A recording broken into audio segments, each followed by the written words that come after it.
मलाना गांव का श्राप। मेरी धड़कनें तेज हो गईं। मैंने अपने दोस्तों को देखा। अब उनके चेहरे पर भी डर था। यह कोई मामूली घटना नहीं थी। हमने तय किया कि अब बाहर बिल्कुल नहीं निकलेंगे और जल्दी से सोने की कोशिश करेंगे।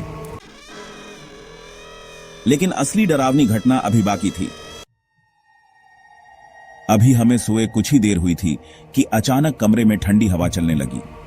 मेरी आंखें अपने आप खुल गईं। अलाव बुझ चुका था और हल्का धुआं कमरे में फैल गया था। तभी मुझे लगा कि कोई मेरे सिरहाने खड़ा है। मैंने धीरे से सिर घुमाया तो देखा कोई एक परछाई की तरह मेरे बिस्तर के पास खड़ी थी।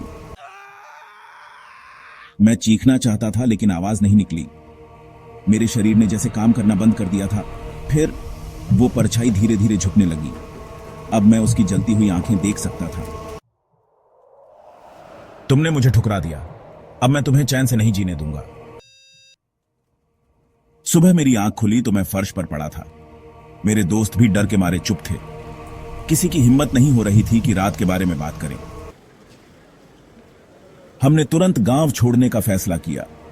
जाते जाते हमने गांव के बुजुर्ग से रात की घटना के बारे में बताया तो उनका चेहरा डर से पीला पड़ गया। तुमने मलाना के श्राप को महसूस कर लिया है। सदियों पहले हमने एक अजनबी को मदद देने से मना कर दिया था और उसने मरने से पहले हमें श्राप दिया कि उसकी आत्मा हमें कभी चैन से नहीं रहने देगी। जो भी उसे देखता है उसकी जिंदगी बदल जाती है। हम बिना कुछ कहे वहां से निकल गए।